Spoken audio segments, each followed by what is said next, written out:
आदिकाल में जब सृष्टि का आरंभ भी नहीं हुआ था, भगवान विष्णु योग निद्रा में शेषनाग पर विराजमान थे और उस मौन में कुछ हलचल हुई।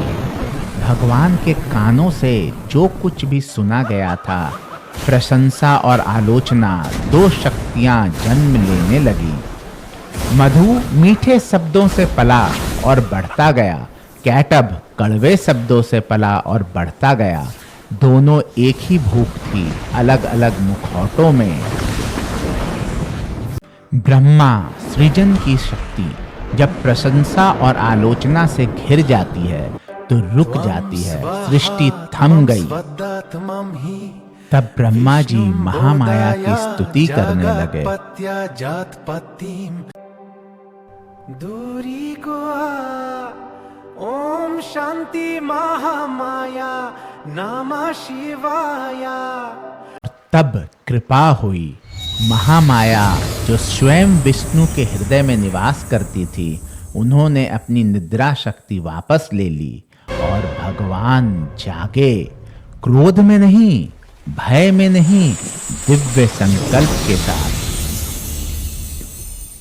5000 वर्षों तक भगवान विष्णु ने युद्ध किया, बाहुयुद्ध केवल हाथों से, पर मधु और कैटब जो भीतर से जन्मे थे बल से परास्त नहीं होते। युद्ध का कोई अंत नहीं था। तब महामाया ने हस्तक्षेप किया, युद्ध से नहीं बल्कि कृपा से। उन्होंने राक्षसों को अहंकार का नशा दे दिया। हम आपके शौर्य से प्रसन्न हैं, कोई वर मांगिए भगवन। और विष्णु मुस्कुराए, उस मुस्कान से जो जानती थी यह कैसे समाप्त होगा।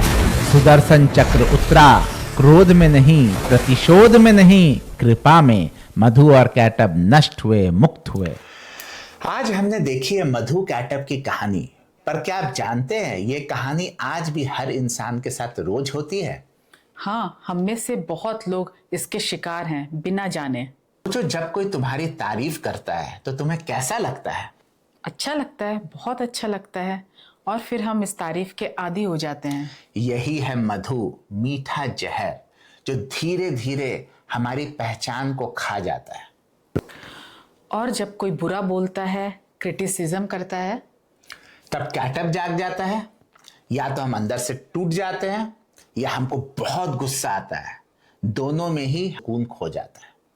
तब ने अपनी लाइफ में एक्सपीरियंस किया होगा, जब हमारी कोई तारीफ करता है, हमारे बारे में अच्छा बोलता है तो हम बहुत मोटिवेट हो जाते हैं।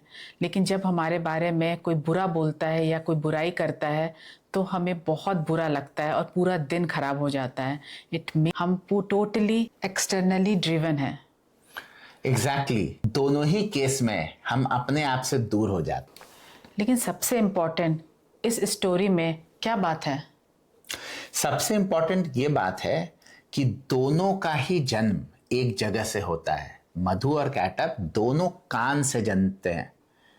इस कहानी में विष्णु जी के कान के मैल से, लेकिन इसका तात्पर्य यह है कि जो हम अच्छा या बुरा सुनते हैं वो हमारे अंदर जाता है और वह राक्षस बन जाता है। यही है मधु और कैटब। तो क्या हम सुनना बंद कर दें?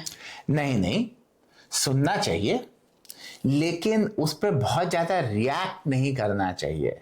जैसे इसमें इस स्टोरी में भगवान विष्णु 5000 साल तक उससे युद्ध किए, पर हमारे अंदर से जन्मा था, इसलिए वो युद्ध में उससे जीत नहीं पाए। तब उन्होंने महामाया की स्तुति की। महामाया मतलब? हाँ, महामाया मतलब वो इनर ग्रेस, इनर अवेयरनेस, वो शक्ति जो हमारे अंदर है, जो कहती है कि हम तारीफ में नहीं हैं, हम क्रिटिसिज्म में नहीं हैं, हम इन सब से परे हैं। तो महामाया को याद करना मतलब अपनी असली पहचान को याद करना। बिल्कुल सही। जब कोई प्रेज करे, स्माइल करो, धन्यवाद करो। जब कोई क्रिटिसिज्म करे, तब भी सुनो, सीखो, छोड़ दो। आज एक काम करो, जब भी कोई तुम्हारी बहुत तारीफ करे या बहुत बुरा बोले, रुको, एक गहरी सांस लो और महामाया को याद करो। जो शक्ति तुम्हारे भीतर है वो प्रेज से बड़ी है, क्रिटिसिज्म से बड़ी है और मधु कैटअप से बड़ी है। जय महामाया।